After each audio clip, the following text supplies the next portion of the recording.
dry pork মাটি দালিৰ সৈতে যোনে খাইছে তেওঁলোকৰতো জিভাৰ পানী পৰাটো 100% চিয়'ৰ আৰু যিসকলে খোৱা নাই তেওঁলোকে এবাৰ ট্ৰাই কৰি চাব পাৰে বহুতেই বেছি সোৱাদ লগা হয় এয়া প্ৰথমতে মাংসখিনি দাদা এজনে আনি দিছিলে তেওঁ খুব হেঁপাহেৰে আনিছে মিজোৰামৰ পৰা জানেনে তো সেইটো কাৰণে ময়ো খুব হেঁপাহেৰে বনালোঁ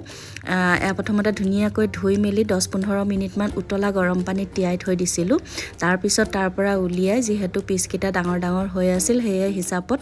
কাটি ল'লোঁ নিজৰ হিচাপত কাটি ল'লোঁ লৈ পেলাই বাকীখিনি আৰু একেবাৰে চিম্পল নৰ্মেল যেনেকৈ পৰ্ক বনায় তেনেকেই বনাব পাৰি ইয়াত তেল অকণমান দিলোঁ তাৰপিছত তেজপাত পিঁয়াজ এটা শুকান জলকীয়া যিহেতু মই আগতেও কৈছোঁ আমাৰ ঘৰত জলকীয়া বেছি নচলে সেইটো কাৰণে জলকীয়াটো অলপ কমকৈ দিয়া যায় তাৰপিছত ধুনীয়াকৈ জোখ অনুসৰি নিমখ হালধি এনেকৈ দি পেলাই মাংসখিনি ফ্ৰাই কৰি থাকিম যেতিয়ালৈকে মাংসটোৰ পৰা এটা যিটো তেল ওলাই নাহে তাৰপিছত মছলাৰ নামত বেলেগ একো তেনেকৈ দিয়া নাই জিৰা ধনিয়াৰ গুড়া অকণমান আৰু আদা নহৰু পেষ্ট এইখিনিয়ে হয় মাংসখিনি সেইখিনি দি পেলাই মই ধুনীয়াকৈ এয়া ভাজি আছোঁ দেখিছেনে পূৰা ৰঙা হোৱালৈকে ভাজিলোঁ আৰু মাংসটোৰ পৰা তেলখিনি ওলাই আহিলে তাৰপিছত এইফালে মই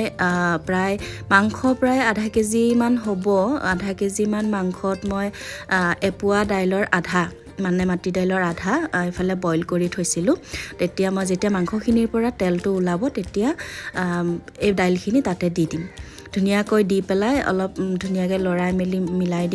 মিলাই দিয়াৰ পিছত অকণমান পানী দিম আৰু বহুত বেছি জুলীয়া কৰিলেও বেয়া নালাগে একচুৱেলি তো জুলীয়া কৰি খালেও বেয়া নালাগে বা অলপ শুকানকৈ খালেও বেয়া নালাগে যেনেকৈ হ'লেও খাব পাৰিব তাৰপিছত ইয়াৰ মেইন মছলাটো হৈছে খাৰ আপোনালোকৰ যদি কলৰ খাৰ নাই তেনেহ'লে আপোনালোকে চ'দা খাৰো ব্যৱহাৰ কৰিব পাৰে কিন্তু কলৰ খাৰৰ যিটো সোৱাদ হয় হয়তো সেইটো চ'দা খাৰত নাপাব মই দিলোঁ হেতাখনেৰে দিলোঁ 2 হেতা কলৰ খাৰ আৰু অকণমান জালুক তাৰপিছত এই জালুক আৰু কলৰ খাৰটোৱে মানে চব্জিখনৰ সোৱাদৰ মূল মানে কি বুলি ক'ম মন্ত্ৰ বহুত ধুনীয়া এটা মানে হেৰি হয় সোৱাদ এটা আনে আৰু তাৰপিছত শেষত মই এই কেঁচা জলকীয়া 2টা ফালি দিলোঁ সেইটো জ্বলা নহয় জাষ্ট মানে আৰু চেণ্টটোৰ কাৰণে দিলোঁ এয়া ধুনীয়াকৈ উতলিলে দেখিছেনে মাংসখিনিও সিজি আহিছে বনাবলৈ একদম ইজি খাবলৈও বহুত সোৱাদ মই কৈছোঁ নহয় যিসকলে খাইছে তেওঁলোকে সোৱাদটো গম পায়ে গৈছে অলৰেডি আৰু যিসকলে খোৱা নাই খাবলৈ এবাৰ ট্ৰাই কৰি চাব একেবাৰে শেষত কেঁচা ধনিয়াৰ